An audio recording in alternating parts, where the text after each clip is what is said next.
Once Yogananda asked his guru, Sri Yukteswar, Gurudev, is it really possible? Do thoughts truly have the power to correct deep-rooted weaknesses within us?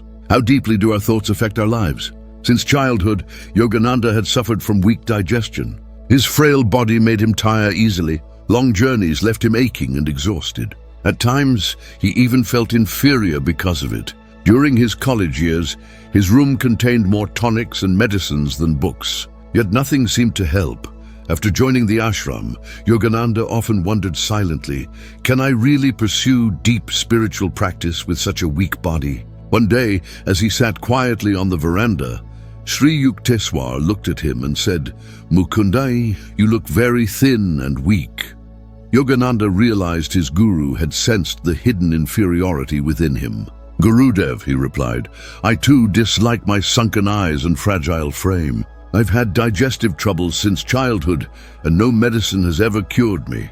Sri Yukteswar smiled and said, Mukunda, medicines have their limits. The real cause of your weakness lies in your thoughts. You constantly see disease in yourself and believe in your frailty, so your thoughts have become weak and self-defeating. If you truly believe with full conviction that you are healthy and strong, that very thought will awaken your inner power and transform your body. Yogananda asked softly, Gurudev, can that really happen? Can thought alone heal chronic illness? Sri Yukteswar nodded. It is not mere thinking, Mukunda, he said. It is the power of realization. Let me tell you from my own life. I once suffered from typhoid for 2 months, and it left me completely weak.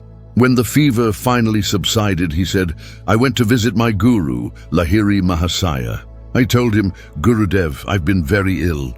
I've lost so much weight and no longer have the strength to meditate properly.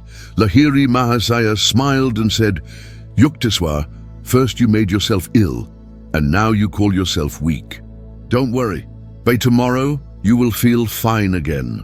I had complete faith in my guru's words and spent the rest of the day holding on to that belief. The next morning, I felt a surge of energy throughout my entire body. I was light, strong, and refreshed. Overjoyed, I went to him and said, Gurudev, for the first time in weeks, I feel vitality and strength. You have healed me. But Lahiri Mahasaya chuckled and replied, That's good, Yukteswar. But who knows, perhaps tomorrow you might feel weak again. A sudden fear gripped me. The thought echoed in my mind, what if I really become weak again? And strangely enough, the very next day I fell ill once more, so weak I could barely walk. With great effort, I went to my guru and said, Gurudev, I'm sick again. He looked at me calmly and said, So, you've made yourself sick again. But Gurudev, I asked, how can I make myself sick? He smiled gently and said, Yukteswar, you are repeating the same mistake. It is your own mind. Your thoughts made you strong, and your fear made you weak again. Now do you understand?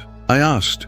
Then Gurudev, if I truly think that I am healthy and strong again, if I believe my weight has returned, will it really happen? He replied with great seriousness, yes, because the body is literally formed and sustained by the mind.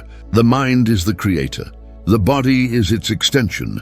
Your physical form and your intellect are both shaped by your mental state. The human mind is a spark of the infinite consciousness of God. When you hold powerful thoughts with conviction, your willpower and life force are multiplied. Then Lahiri Mahasaya said, Let me show you right now how belief made real can transform matter itself. The moment he spoke, I felt a mysterious lightness within me. Though weak and ill a moment before, an unexpected strength filled my body, as if my very weight had increased. That evening I went home peacefully and slept deeply. All my fears about illness vanished. The next morning my mother was startled. Yukteswar, she exclaimed. Why is your body so swollen? Do you have edema? But I knew it was no illness. It was the visible proof of my guru's teaching, the living power of thought made manifest. His body had literally transformed overnight into a vibrant, healthy state. Within just a few days, he gained over 22 kilograms, a change so astonishing that no one could believe it was possible. After hearing this story, Yogananda wrote, All my doubts vanished, I immediately placed complete faith in my guru's words. My illness disappeared, and within 2 weeks, I gained the strength I had always longed for. From that day on, I never suffered from indigestion again. In Autobiography of a Yogi, he reflected, "Before this, I had consulted many doctors, but deep down, I never truly believed I could heal, so I never did. That day I learned the greatest medicine of all, faith in oneself." How to develop the power of thought. Yogananda taught that our thoughts shape not only our destiny, but even our physical appearance and energy. If you constantly allow negative or distorted thoughts to take root, your face and aura will reflect that distortion. But when you train your mind to see the good in every person and situation, your energy begins to radiate harmony and beauty.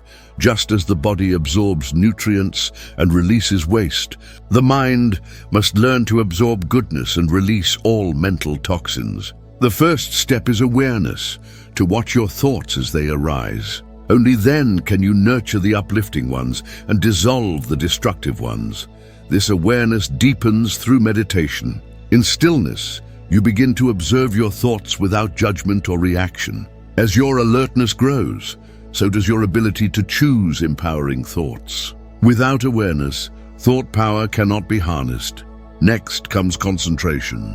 The mind is easily distracted by the world, by desire, by restlessness. To direct your mental energy, learn to focus it. Hold one powerful thought in your mind, such as, "I'm the master of my mind.